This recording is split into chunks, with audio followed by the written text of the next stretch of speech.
Hey everyone, today I'm going to talk about comparing China's and India's growth journey. In 1980, China and India were remarkably similar. Both were massive agrarian economy with tiny footprint on the global stage. Fast forwarding today, and they are dual engines of the world, accounting to nearly 20% of global output. But here is the fascinating part.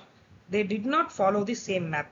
Today we are breaking down the entirely two different blueprints these giants used to construct their prosperity. Let's look at the number. They both started nearly same baseline in 1980. China's early start in 1978 and higher sustained growth of 9 to 10% created a massive divergence.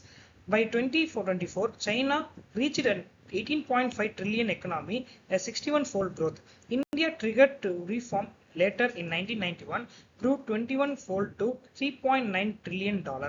It is a masterclass in the power of compounding. That 13-year head start and higher growth led to nearly five-fold difference in the economy size today. The anatomy of reform. Here is the comparison table. China 1978 vs India 1991. How did it happen?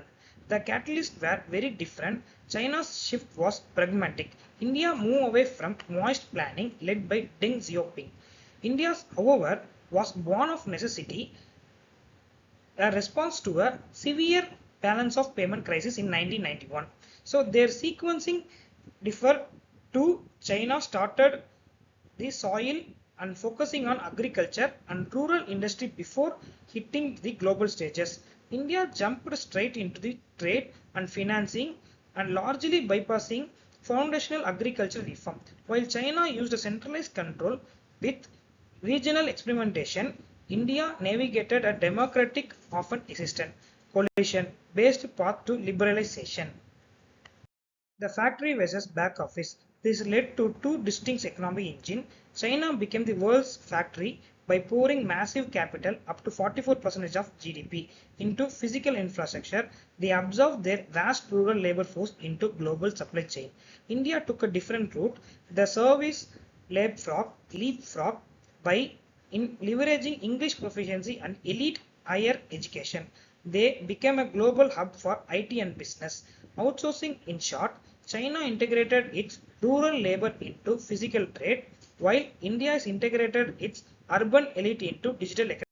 Building the human capital. The way they built their people followed the same pattern.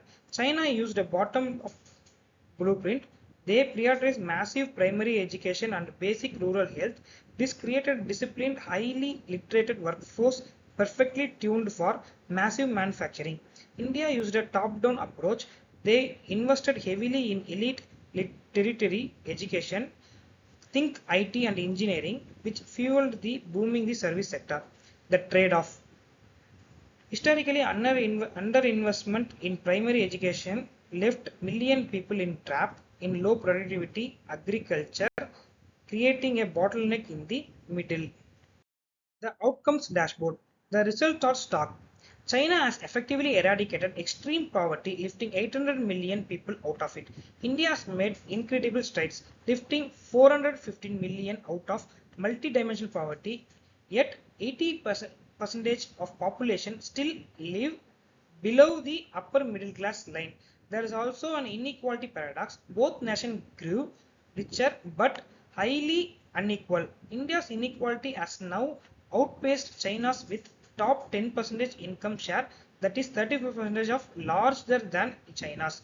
Ultimately, China's manufacturing boom was poor, pro-poor, while India's service boom was elitist, rewarding those who already highly level skills. The road ahead. So, what is next? Both nations faces a new mandates.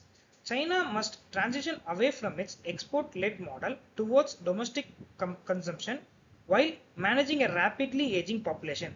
India's challenge is to unlock its demographic dividend to reach its $30 trillion target by 2047. It must execute deep reform in land and labor to finally ignite that mass manufacturing engine. The takeaway: prosperity is not one size fits all. Both nations prove that transformative growth requires the blueprint that adapt to a country's unique social fabric. Thanks for watching.